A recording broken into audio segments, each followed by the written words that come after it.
And with that, MEK should immediately be redesignated as a terrorist group in America. Hold right there. Recent comments by President Trump. Here we go.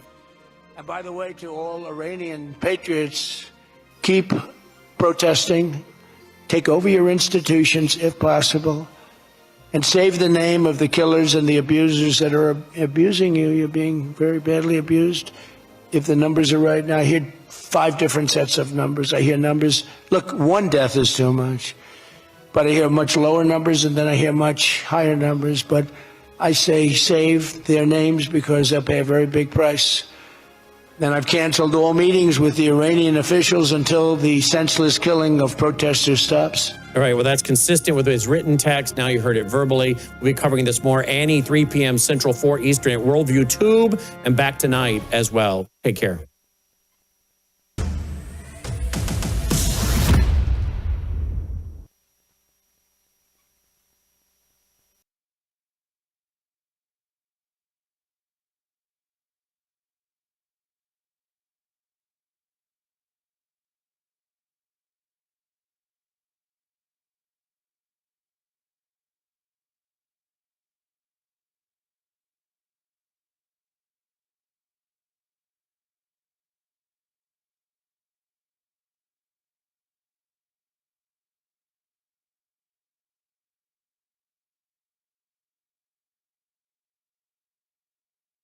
Introducing the Norwex Tub and Tile Cleaning Attachments.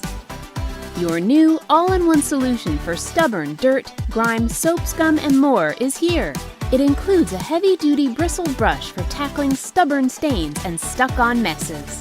Plus, a microfiber attachment that gently removes soap scum and water deposits. Each head is shaped to get into hard-to-reach areas and tough corners. It even swivels 180 degrees for thorough cleaning high and low, all without the harsh chemicals. Best of all, it's easy to customize your clean. Attach the durable joint to either the telescopic mop handle or the multi-use handle. Slide on your attachment of choice and scrub away. The Norwex Tub and Tile Cleaning Attachments. Cleaner, safer, better. Colonel Rob Maness has a lifelong record of providing dedicated service to this nation. Having worked his way up from the enlisted ranks to full colonel, he served our country for more than 32 years. He has served as a bomber squadron commander, bomb disposal technician, Joint Chiefs of Staff Operations Officer, assisted the National Security Team with the campaign plan for the global war on terrorism. He authored the first theater nuclear war plan and served as the Vice Commander of America's largest airborne intelligence wing. Colonel Rob Maness is a true American hero.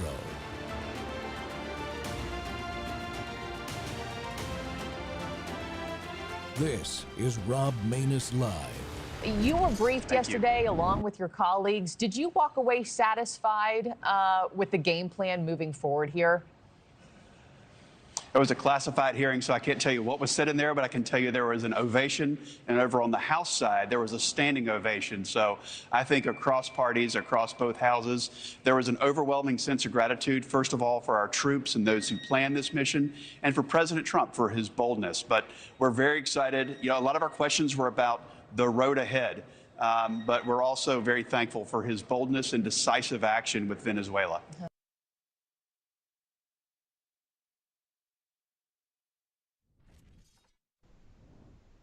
Welcome back to Training Tuesday. The Rob Maness Show's live on Worldview Tube and our X Spaces simulcast. Well, it seems North Carolina is at the center of a storm of activity in our country these days. That was U.S. Senator Ted Budd talking about the Venezuela special operations effort that was so successful. Those special operations forces that so professionally completed the Venezuela op to capture its illegitimate and narco-terror cartel leader make their home there in North Carolina, of course.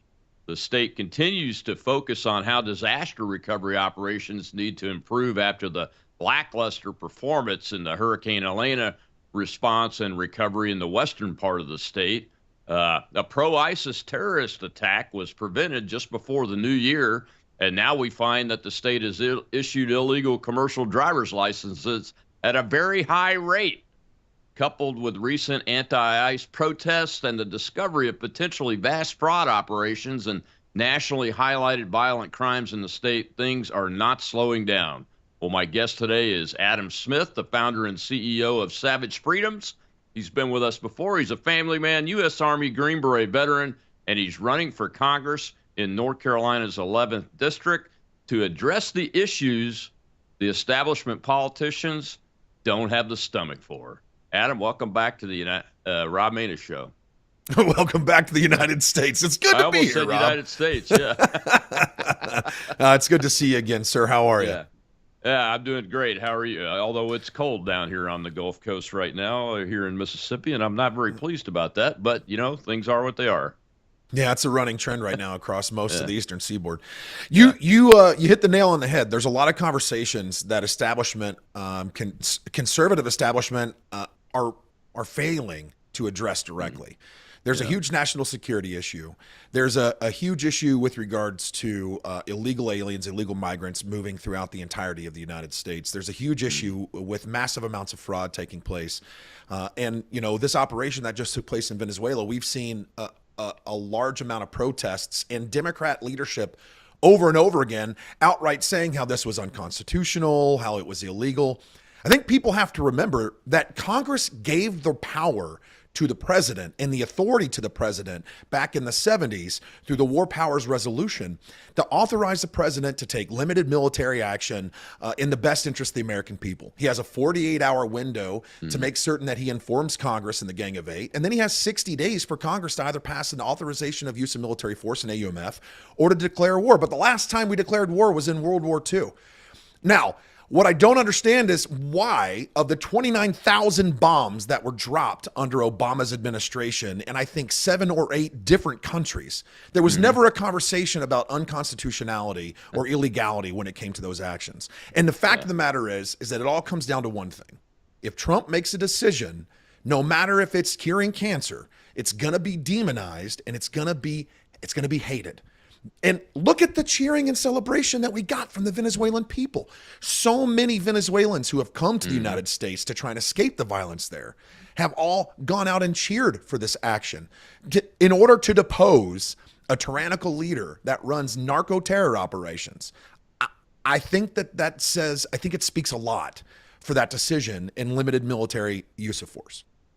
Yeah, on the Venezuelans themselves, Adam, I remember when Maduro first took over, it had already started, but you started seeing videos of citizens literally digging through trash cans and killing rats because they had the inflation had destroyed their currency. They'd lost their jobs because the government nationalized all kinds of industries like the United States oil companies that were all down there. The president just had the CEOs of those folks, a lot of those folks in a meeting this past week to talk about how they're going to go back in now and rebuild the infrastructure so that they can take over their property again and get at least recover some of the revenues. They won't get it all. I mean, one of the company's CEOs said they had lost at least $12 billion in just the shutdown part of it when the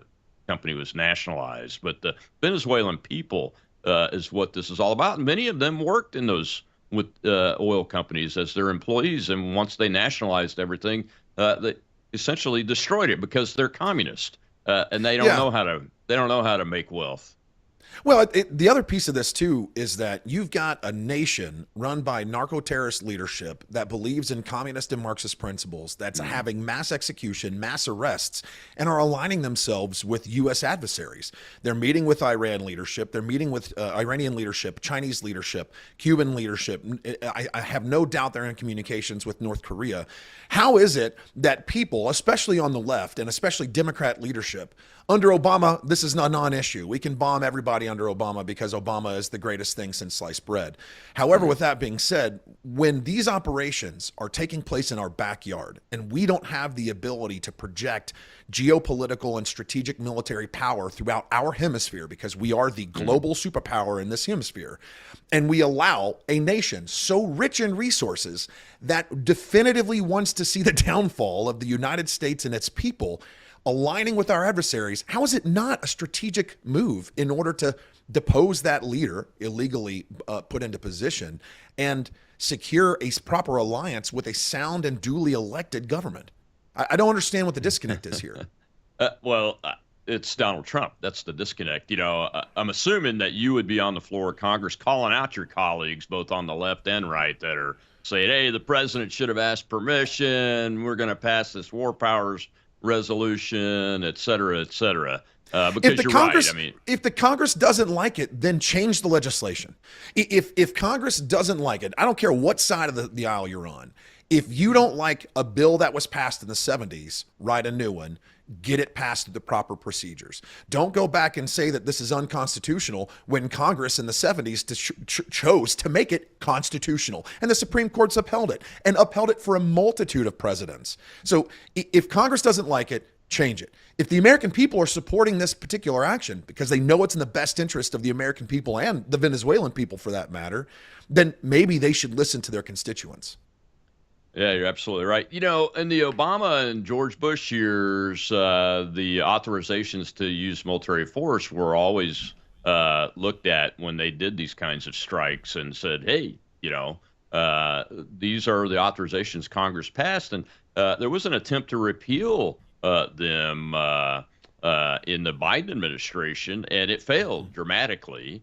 And it still hasn't been repealed. So, as I said during the first Trump administration, when he killed Soleimani in a righteous operation again, on behalf of the people of the United States and the people of Iran, too, really, and peaceful, loving people everywhere in the Middle East. But when he did that, he had full authorization under these two AUMFs. And this, now that the narco cartels, the narco terrorist cartels, have been declared international terrorist organizations, he still has full authorization under the AUMF, regardless of whether this was a law enforcement operation or not, doesn't he? Yeah, that's exactly right. I mean, the 2001 AUMF that was passed right after 9/11 specifically gave authorization to limited use of military force against any terror organizations defined as terror organizations by the United States president. Now, that you're right. They attempted to try and repeal that particular act down the road, and this wasn't too long ago. However, it failed, and it failed in dramatic fashion. They did, however, repeal the 2002 AUMF that was authorization for use of military force in Iraq. Okay, so be it. I mean, that's no longer a primary target when it comes to our ability to project U.S. power and ultimately try and secure regions.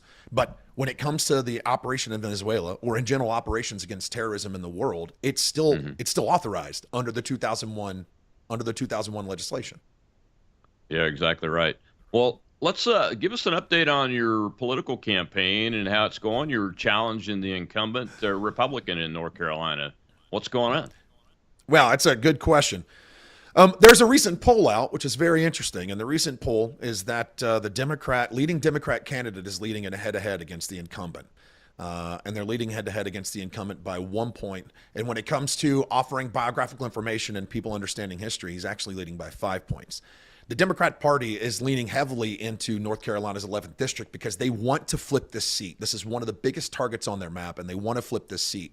And this seat is at risk of being flipped. And I think a lot of that has to do with the fact that we've got, in general, an incumbent that's in position that doesn't have the most sound voting record. In his first term under Biden, a lot of his votes were very wishy-washy, kind of by the fly of the night. Whoever's in power, that's who we're going to vote for. So voting records weren't solid. Our campaign, man, talk about an experience. This is maybe one of the hardest job interviews I've ever done, Rob. And I think it's actually been pretty spectacular. I've had a chance to peek behind the curtain. And I can tell you this, the American people don't truly understand what we're facing when it comes to modern politics and modern party politics. And what we're facing is this. The number one question that I'm asked every single time I speak to somebody in politics is, how much money have you raised? It's not a conversation of policy position. It's not a merit of the message. It comes down to how much money can we feed the machine. I know that you've experienced the same thing, and I've had this conversation with a multitude of other candidates, and they've experienced the same thing. I find it very interesting. And with that being said, we have momentum.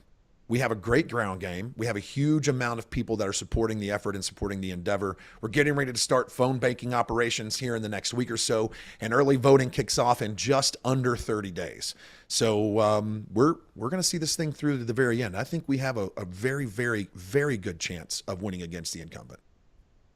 Yeah, I mean, look, up here in Mississippi a few years ago, we had an unknown military guy challenge incumbent Michael Guest and forced him to go to a runoff. And had it not been for some major mistakes by him in the runoff from a campaign perspective, he had a really good shot at winning that. But the other thing that happened was Kevin McCarthy and the boys at the NRCC came in with over $1 million and got a bunch of Democrats to come vote for their Republican incumbent, because apparently the Republican power brokers continue to still prefer having Democrats put their people in office rather than their own base. Is that what you're seeing in North Carolina too? Well, I haven't seen that firsthand, but what I have seen is I have seen a disillusionment of most Republican voters. There's a lot of frustration right now in general with the Republican Party. They're not seeing the Doge cuts being codified. They're not seeing Trump's executive orders being codified. They're not seeing people be brought to justice with regards to massive amounts of fraud and corruption in the federal government. So there's a lot of disillusionment right now with Republican voters, at least in all the conversations that I've had. And on top of that, they're very, very sick of politics as usual. They're tired of hearing lip service. They're tired of people pandering to them in order to get their vote and then going and doing whatever they choose to do. The United States, I think the U.S. voter, especially the conservative voter, are truly ready to bring constitutional, conservative, and constitutional originalism back into the forefront of civic-minded people. And I think they are looking for someone to lead them back to the concepts that great patriots built this country upon. Our founding fathers spoke to the idea of party power. They spoke to the idea of fractions amongst the people. They spoke to the idea of money manipulating the ability to create, to limit the voice or the message. And right now we're seeing that. We watch that across the country. Incumbents have a 95% chance of winning across the country on average. And candidates that are stepping into space, they have to double down on the ability to not just raise money, but more importantly, create a true and legitimate buzz.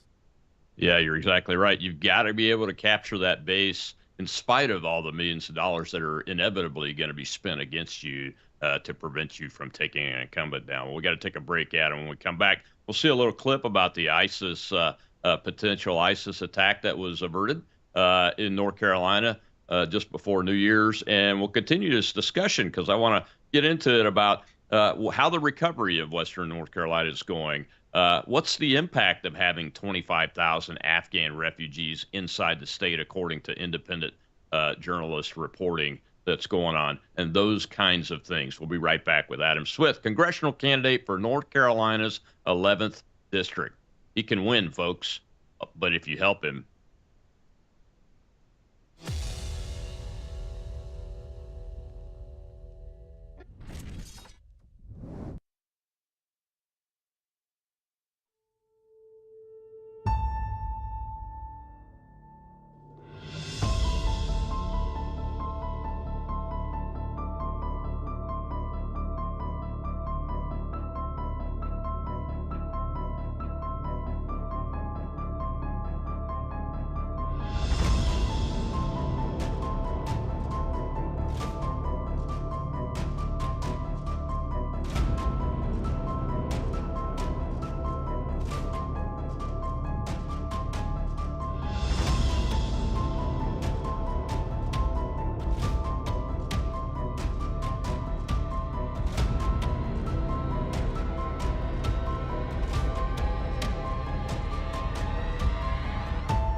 North Carolina teen Christian Sturdivant pledged his allegiance to ISIS at just 14 years old.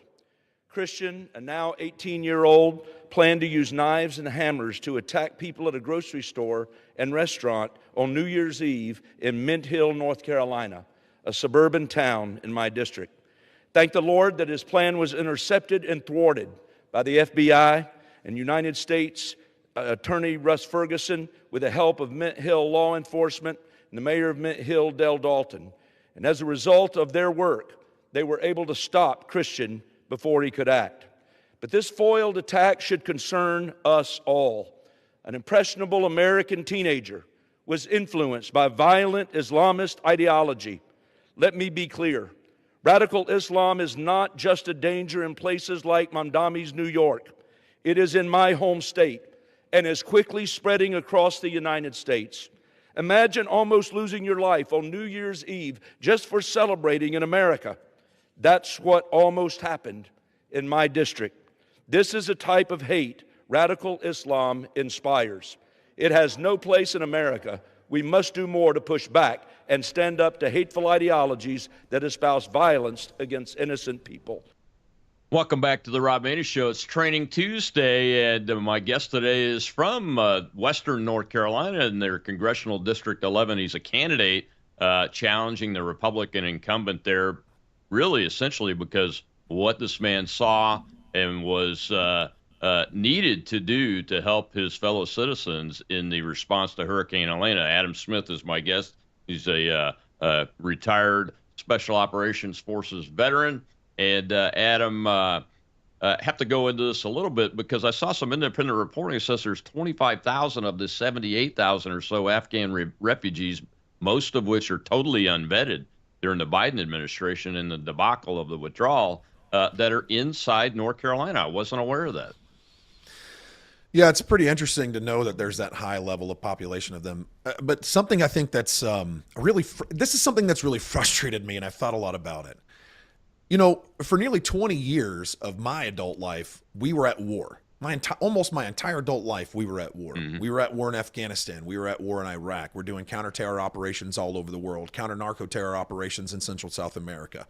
We're conducting these operations, and the bill of goods that I got sold when we were doing these operations is that everything that we did was to keep them out of our borders, to keep them out of our country. If we fought them there, they wouldn't come here. And then under 4 years of Biden, we opened the floodgates. And in those floodgates, we allowed millions of illegals and many of them with ill intent to come into the United States. Now, everybody is in protesting right now with regards to ICE, which has happened in Minnesota. Everybody's protesting, and I say everybody, the left is protesting ICE. They are protesting what happened in Minnesota. They think that immigration and migration and open borders is the way that we maintain apparently sovereign security in our country. But the fact of the matter is that with open borders, with a porous border, not only do we not have national security, we don't have national sovereignty, and we increase our risk for terror attack within the United States. On top of that, we increase opportunities to radicalize our youth. We're seeing a huge uptick with fraud and money laundering happening in places like Minneapolis, Minnesota. A huge Somali population and community up there has corruptly stolen millions of dollars of the taxpayers' money. And a lot of that got sent overseas. And what is it funding? Well, I would assume that when we move massive amounts of money overseas, just like President Obama did, and he sent billions of dollars to Iran, we saw a definitive uptick in sectarian and insurgent violence because Iran's surrogates got paid millions of dollars in order to attack American lives, American soldiers in Iraq and other places in the world. We have to assume the same thing is happening here. And now we have actual proof that it's happening here. And we've seen this multiple times. So now we have an 18-year-old who's been radicalized, who assumes and believes that ISIS is the only way to do it and that a Islamic caliphate is destined for the American future. And if the American people in general don't wake up and the United States government doesn't continue to take massive action against this threat, I think we're going to see an uptick in radicalized violence in the United States. And I think it's very possible we'll see an uptick like we haven't seen before, especially with the amount of money that's getting poured into ICE protests, Antifa organizations, rioting, direct violence against law enforcement. And it seems that Democrat leadership continues to promote this to happen.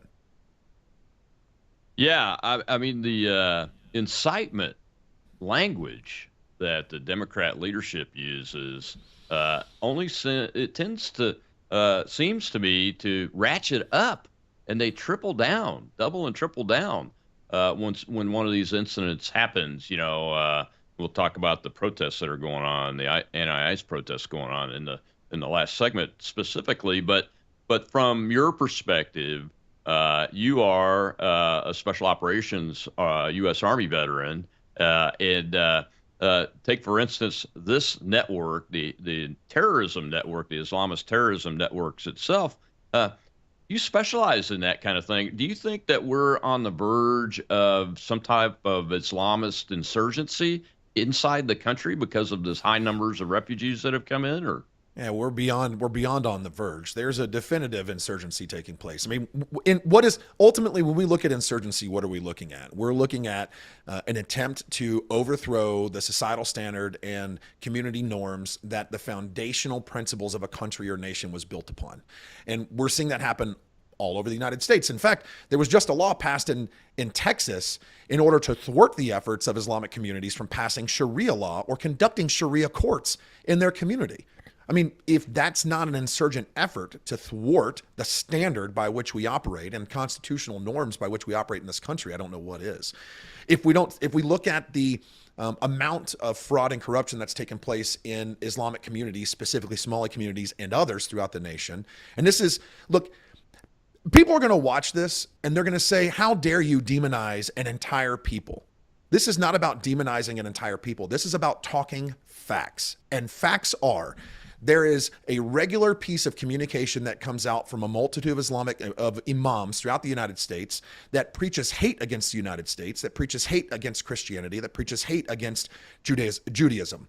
There's a huge amount of language coming out from Islamic communities, especially the Somali communities, that want to defraud the American people and steal taxpayers' dollars. In fact, they all said that they came here in order for them to take over Minnesota. Minnesota is their land and they should own it. We see an uptick in an attempt to create Sharia courts throughout the United States. If you want to be an American, be an American. Conform and assimilate to the founding principles this nation was built upon. Don't attempt to change the rules and the laws in order to fit the standard that you want based on your life outside of this country. You come here to be a part of a nation. You don't come here to pick apart a nation. And that's what we're seeing happening. And I got to tell you, I'm kind of sick and tired of politicians not speaking directly to this problem because it is an actual and legitimate problem. And I don't understand why we continue to avoid this topic. What, are we afraid that we're going to be canceled? Are these politicians afraid that if they speak against these particular issues, that people are going to come after them? At some point, conservative leaders have to be willing to plant their flag on a hill and die on that hill in order for the betterment of the American people to continue to be moved forward in this world and in this country. And if we don't choose to plant our flag on that hill and we don't choose to die on that hill, then we are abdicating our position and we're saying, you know what, I'm okay with being complicit in any incestuous actions and insidious actions that take place within my nation simply because I want to maintain my seat and I would like to maintain my power. We have to return back to a mentality of statesmen. Speak to the problem, speak direct and plainly to the problem, and then provide solutions to the problem. And if you don't have them, ask the people. Because believe it or not, we the people, we got a lot of solutions to these issues.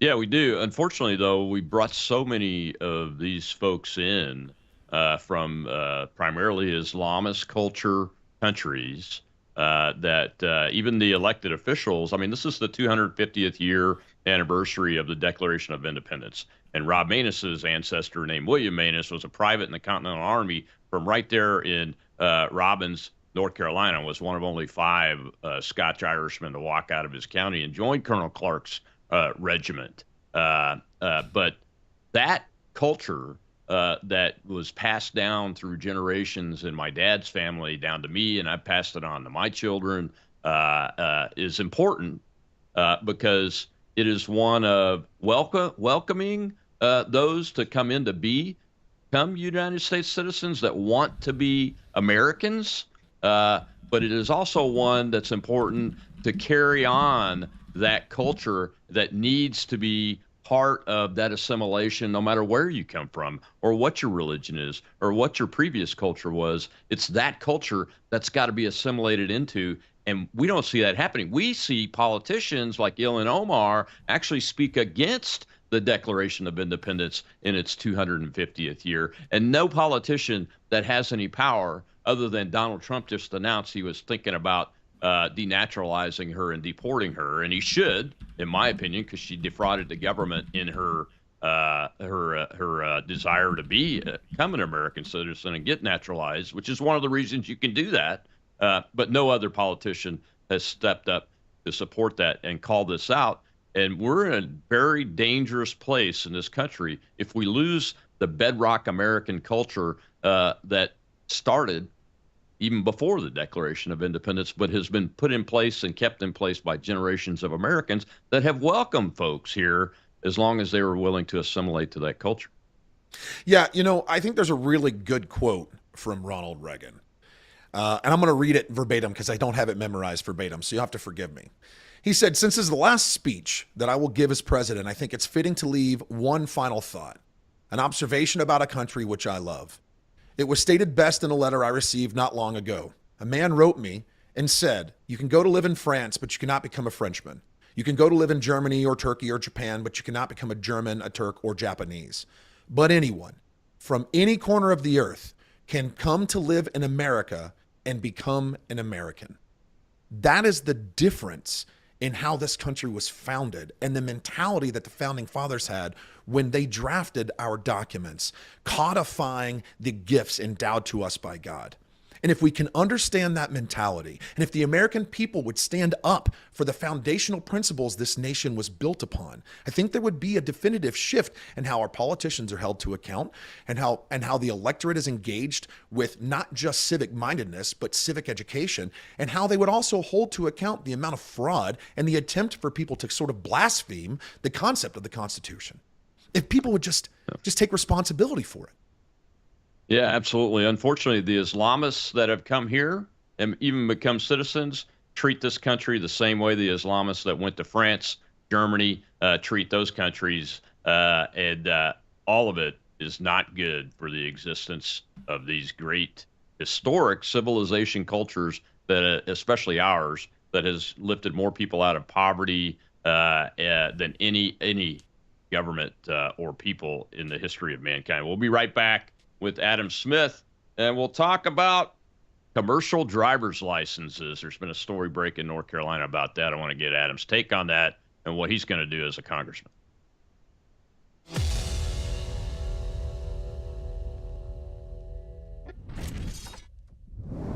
News is moving faster than ever, and so are we. Worldview Tube brings you 24/7 live stream coverage and now real-time alerts when it matters most. Once you have the Worldview Tube app installed, exit the app and navigate your way to Settings. In Settings, locate the tab labeled Notifications. Select the Notifications tab. Scroll down until you locate the Worldview Tube app icon. Select the tab, and here you can turn on and customize your notification experience for the Worldview Tube app. News doesn't wait, and neither should you. Turn on push notifications to stay informed. Every headline as it happens.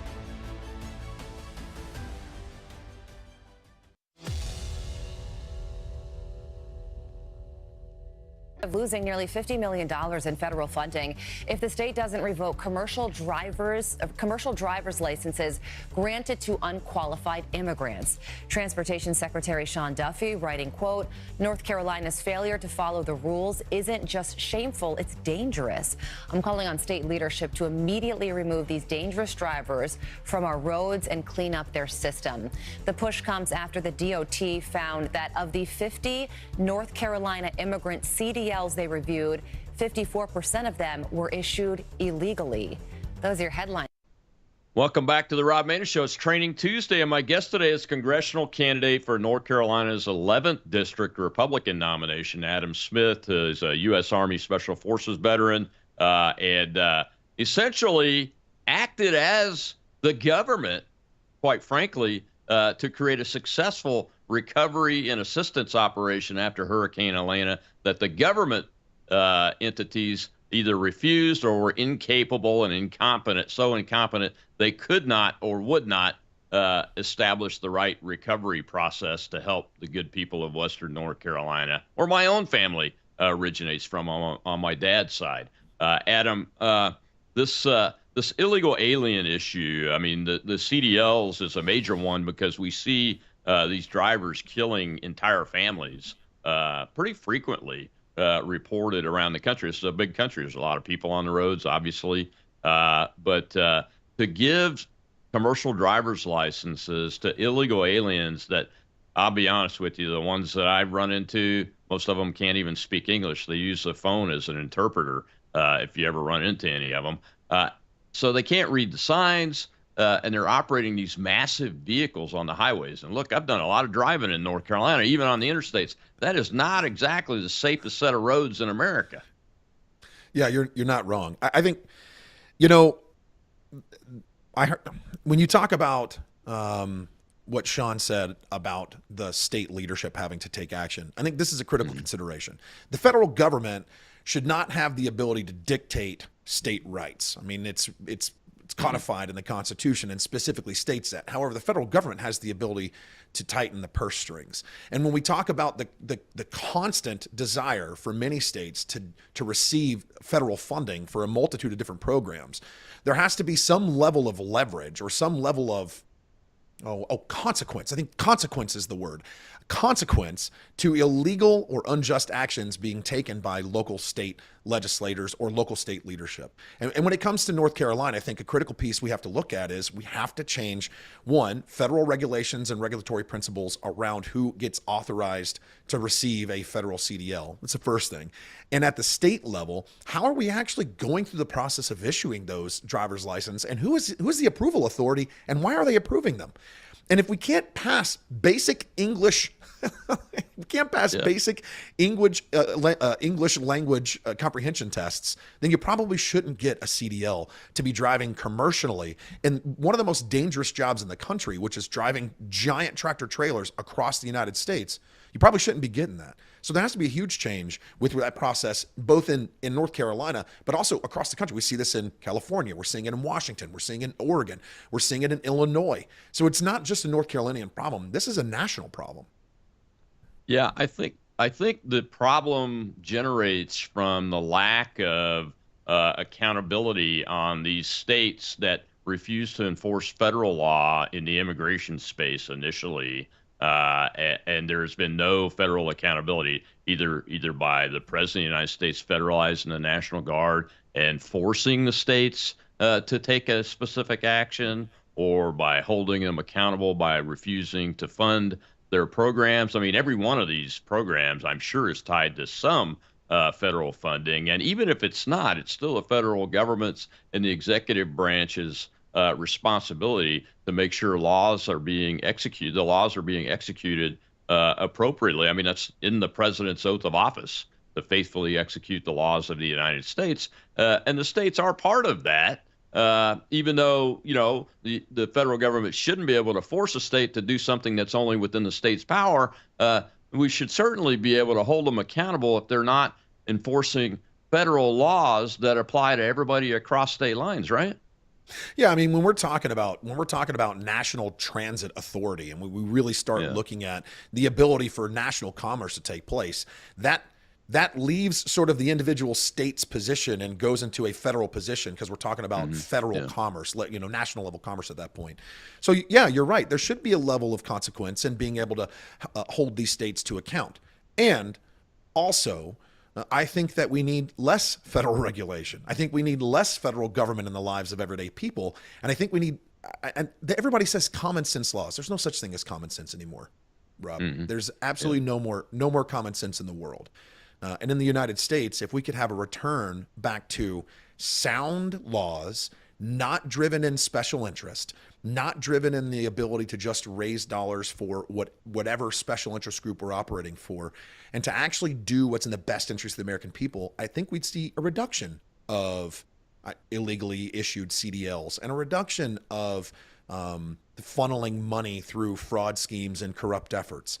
I mean, if we could do that, then maybe we could actually, I don't know, reduce national spending. Maybe we could stop passing continuing resolutions that kick the can down the road for increasing the national debt ceiling. Maybe we come up with innovative solutions and have some level of fiduciary responsibility to the American taxpayer and their dollar, rather than continuing to do what we're doing. Yeah, you mentioned the Somali fraud in Minneapolis. There are estimates that put that upwards at $18 billion, and about $9 billion of it flows back to the Somalia government, which is obviously run by a bunch of Islamist terrorists. That whole countryside is run by Islamist terrorists. We all know it. So it's funding that. But this fraud is way beyond just Minneapolis, Minnesota. And I'm not sure if there are any Somali refugees in North Carolina, but there are some in Ohio. I interviewed an Ohio governor's candidate the other day, and the fraud is bigger there, he says, than is in the Minneapolis area. So you're talking double digits more billions of dollars. And then you mentioned the Doge cuts. Elon Musk thinks there's at least $1.5 trillion a year of fraud, waste, and abuse that Doge should have been able to get out. And just the other day, senators voted not to codify the Doge cuts. Were any of your senators involved in that? I don't know. That's a good question. I think Senator Ted Budd voted for them, but I'll have to double check on that and see. I do know this. This is something that I'm pretty fired up about. While Western North Carolinians were sleeping in the dirt, while they were in their tents, while they were in campers, while they were waking up every single day, drinking out of bottled water that was supplied to them by civilian volunteers and civilian aid relief efforts. We watched billions of dollars get sent overseas. We watched billions of dollars get stolen through corrupt actions within this country. And all that time, $60 billion of damage. We lived it, we looked at it, and we were frustrated for the delay in federal support. In fact, we were even more frustrated at the politicization of that particular disaster, especially with the previous administration. And now it's all coming to light. I mean, look, the incumbent, so this is the craziest thing about this. The incumbent said on October 9th of 2024, when the disaster struck, that FEMA wasn't sending money to foreign aid and it wasn't sending money to support illegal aliens. The next day, on October 10th, FEMA came out and said that they had already spent 50% of their annual budget. They would have to reduce spending because they had already spent so much of their annual budget in the first 10 days of the new fiscal year. And then we found out that, I think in January or February, that there was an authorization of at least $85 million that was sent to New York in order to house illegal migrants and pay for them. So how is it that we are so disconnected from the reality both on the ground and at the federal level when it comes to how these dollars are moving and where they're going, that public statements would be made to an attempt to discredit volunteers on the ground, as well as to discredit the actual information that they're getting from local representatives and administrative personnel. And then I've gotten to a point where I've become very frustrated. And I'm frustrated because there has to be a change. And I'm tired of seeing the same thing over and over again. Yeah, so update us on the Western North Carolina response since the Trump administration took official control of the government. Have things started to move more quickly, or what's the status of what's going on? We saw an uptick in debris removal operations early on. So there was a major slow rolling of the effort with regards to releasing funds when President Trump became president, was elected in, and finally took office in January of last year. We saw an uptick in those operations, and we saw money begin to flow, which is great. We know that at this point, there's been roughly $7 billion or so appropriated to North Carolina in order for disaster relief. And of that $7 billion, there's been a few $100 million that have been distributed throughout the endeavor, throughout the region, in the entirety of the area. And actually, it may be a little more than a few $100 million. This is the number one piece of feedback that I have gotten back from people on the ground. It's not enough. It's too slow. There's too much bureaucracy involved in the dollars moving, and it's not being moved effectively. I know that there was just $54 million released to the area to help rebuild homes. The fact of the matter is that if not for the nonprofits on the ground, if not for civilian volunteers, then Western North Carolina was on the absolute verge of collapse under the destruction of Hurricane Helene. And in its ability to have immediate response, civilian volunteers did the lion's share of the effort in order to help their neighbors and their community. And that is a definitive definition of what American exceptionalism and the idea of rugged individualism and how it applies to the ability to be of greater service to your community. Thank God that Mondami is restricted to the confines of New York City right now, the man that hates rugged individualism.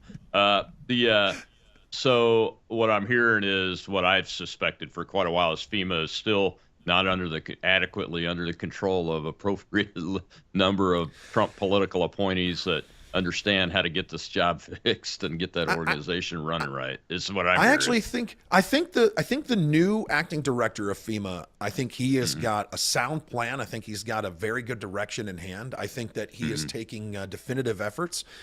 And also, I think every Trump appointee that's operating at the highest levels of the government, they have such an uphill battle to climb when it comes to the embedded bureaucracy that's been established through 8 years of Obama and 4 years of Biden. And the establishment, we'll call it the establishment bureaucracy, that ultimately believes in slow rolling every effort, not moving with definitive purpose, not having defined outcomes and targets, and believing that there's an endless supply of money is a detriment to the American people.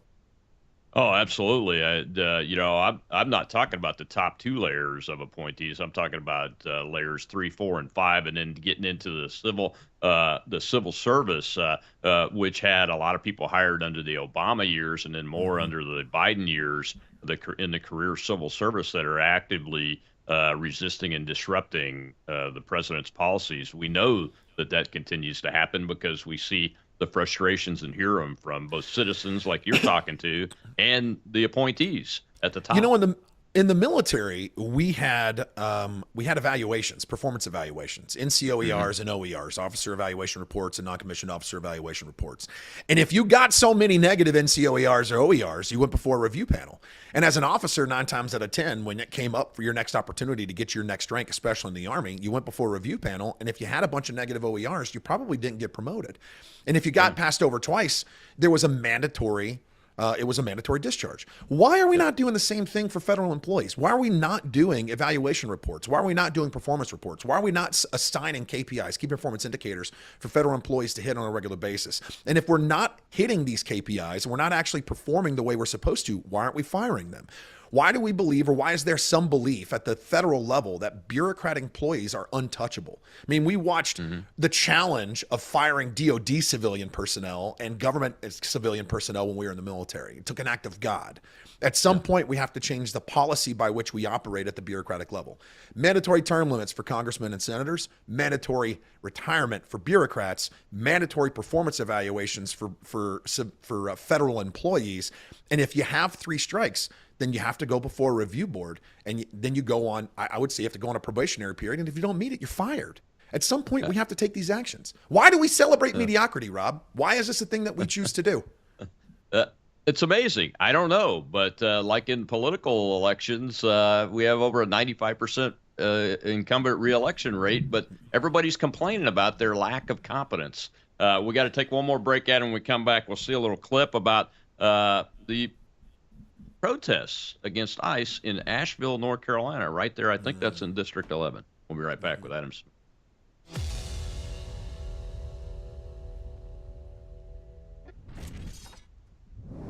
Hello, I'm Brandon House. I want to thank you for all your support at wvwfoundation.com that helps make possible pushing out 24/7 content for free.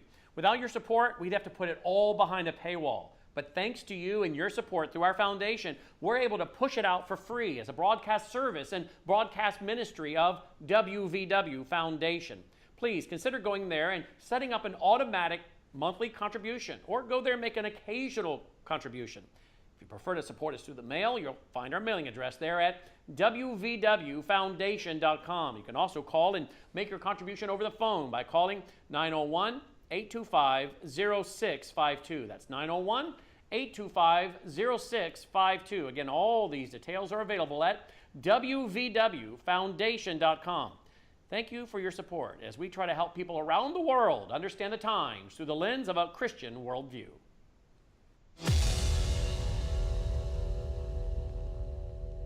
With liberation! Up with liberation! Down with deportation! Down with deportation! Up with liberation! Up with liberation! Down with deportation!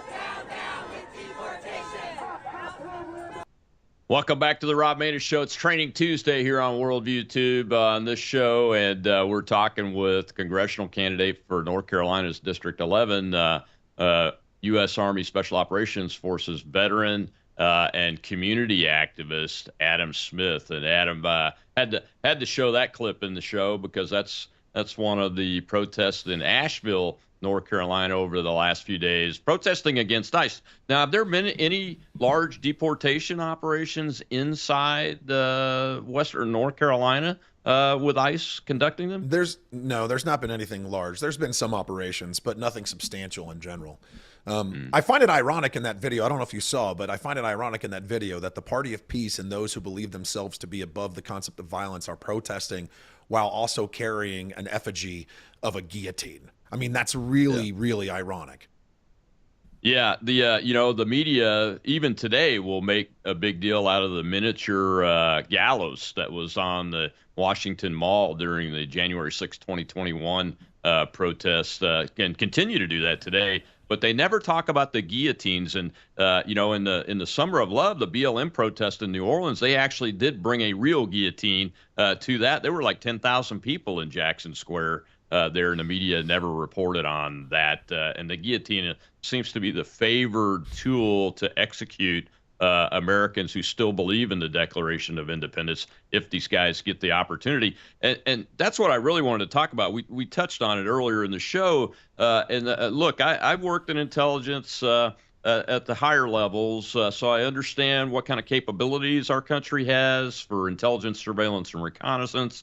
Done a lot of work at the enlisted level in bomb disposal, so I understand the needs of intelligence for things like counterinsurgency operations. And I believe that these protests are the biggest symptom of a formal insurgency against the United States of America by the left and the Islamists, probably the CCP, the Chinese Communist Party members that were able to get here by the tens of thousands under the Biden administration illegally, and that it is an actual insurgency operation. And from a counterinsurgency perspective, I've recommended in the last few days on air that the United States president, the commander-in-chief, direct our intelligence assets at our own country to collect on these networks, because they're all firing right now constantly. Their comms networks, their command and control networks, their financial networks, their logistics networks,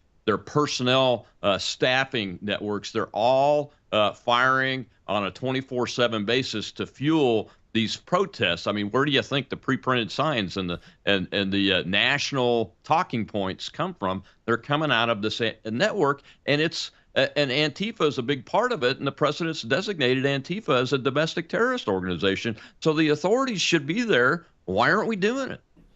That is a really good question. You know, I saw that you had a multitude of interviews recently, or at least in the past few months, with a good friend of ours, Chad. And he was in Oregon, and he was covering the Antifa protests in Oregon that were not nonviolent. And if we talk about the definition of nonviolent resistance is a thing that we've celebrated in the United States for a very, very long time. We watched it during the Civil Rights Movement. It's something that is effective. However, we've gone so far beyond nonviolent resistance when it comes to protests. It's outright chaos and anarchy, and it's a definitive attempt to destroy the institutions that this country operates and was founded upon. You're not wrong. If Antifa has been declared a domestic terror organization, why aren't we taking further action to dismantle Antifa? We watched a thwarted terror attempt with regards to members of Antifa, but I think it's a trans-Tifa, that's what they're calling it, trans-Tifa organization out west. We just watched an Islamist get arrested in North Carolina for an attempted terror attack. ICE protests. And at these ICE protests, what do we see? We see people wearing kufias. We see people, carrying their gay pride signs and all the. At some point, the left has to get on the same page with what we're actually protesting. Are we protesting ICE and immigration, or are we protesting the fact that we're deporting voters? Are we protesting the fact that we're eliminating your army of insurrectionists in the United States? What are we protesting? Because if it's just whatever the thing that makes you feel the best about being incensed about that day, then I think we need to probably have a conversation about mental health and less of a conversation about ineffective or inefficient leadership in the United States. Yeah, I think that's the Bolshevikism that you see, is that it's not about what they're protesting. Really, it's about wielding power through the masses in a highly organized, highly resourced, and highly trained way. I mean, I didn't use this clip in the show, but as I was researching for this episode, I did come across a clip in a North Carolina church where Antifa trainers are teaching these protesters how to interact the best way to get on video and to actually be violent. Do you have that? I mean, it may be minor violence they're teaching in those cases, but they were actually teaching them that. And unfortunately, a lot of those trainers are ex-military guys. Yeah, you're right. And I've seen that video as well. It's an interesting video, but the crazy part about it, and people realize this, that's the same stuff that we do in the U.S. Army Special Forces overseas. We embed with insurgent operatives. We train, advise, and assist them as a counter force against tyrannical governments who are violent and oftentimes conduct horrible crimes against the people. And we're watching Antifa, we're watching insurgent operations take place real time in the United States, funded with a quite high level or quite high degree of success and capability right now. They amassed protests across the United States utilizing pre-positioned signs, prepaid for signs with unified messaging 24 hours after Maduro was captured. So an entire people that chanted "No Kings" then chanted for the release of a legitimate tyrannical dictator who was actively executing his people, all because it was an opportunity for the left to seize upon a potential talking point that could demonize President Trump and any conservative that supports him. Yeah, it's really puzzling for a lot of folks because they don't really understand what they're seeing. And that's why I brought up the veterans that are doing this training in the Antifa organizations. They're using our handbooks. They're our brothers that are using our handbooks to do what you said we do to help fight against tyrannical and abusive and murderous governments. They're using our own handbooks and tactics and strategies in an attempt to get half the population to overthrow the United States government. And the United States government, look, even Joe Biden, people had to say eventually that he was the commander-in-chief and the president of the United States because he was sworn in. Whether he stole the election or not was not an issue once he was sworn in. And this president was duly elected. We know that the election was valid. There were enough observers on our side and enough observers on the other side to prove it. They all conceded relatively easily on the left.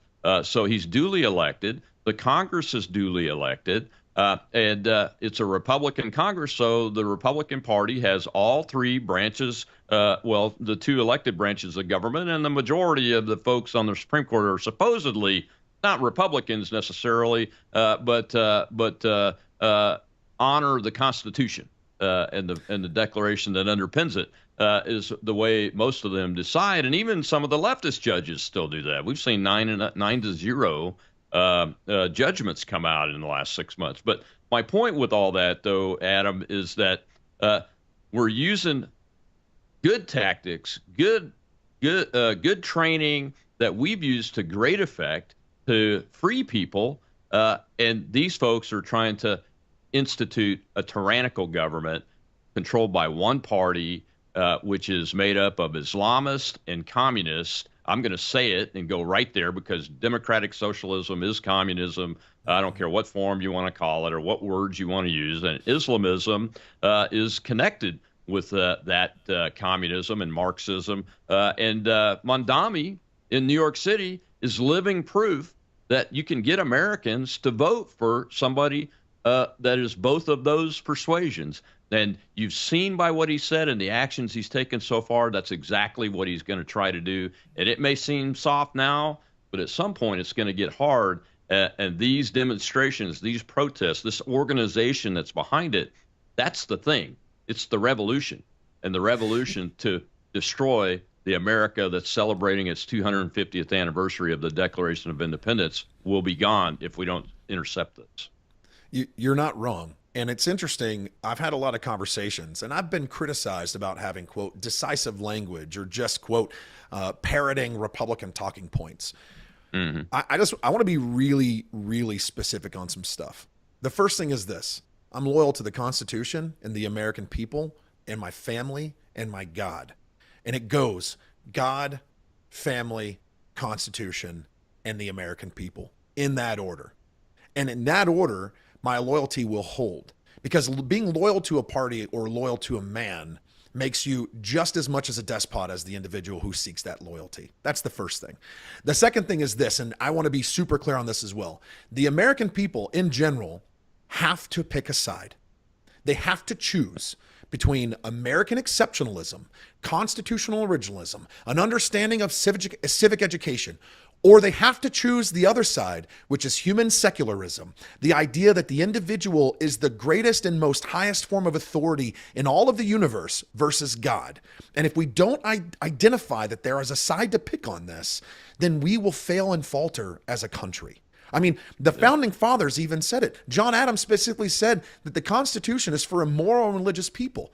It is wholly inadequate to the government of any other. Why did he say that? George Washington referenced a common foundation, a common religion, and a common people that built this country, because there was founding principles that we could all agree upon. And not even if we disagreed on the process by which we got to the desired end state, we agreed that the foundational principles were the same.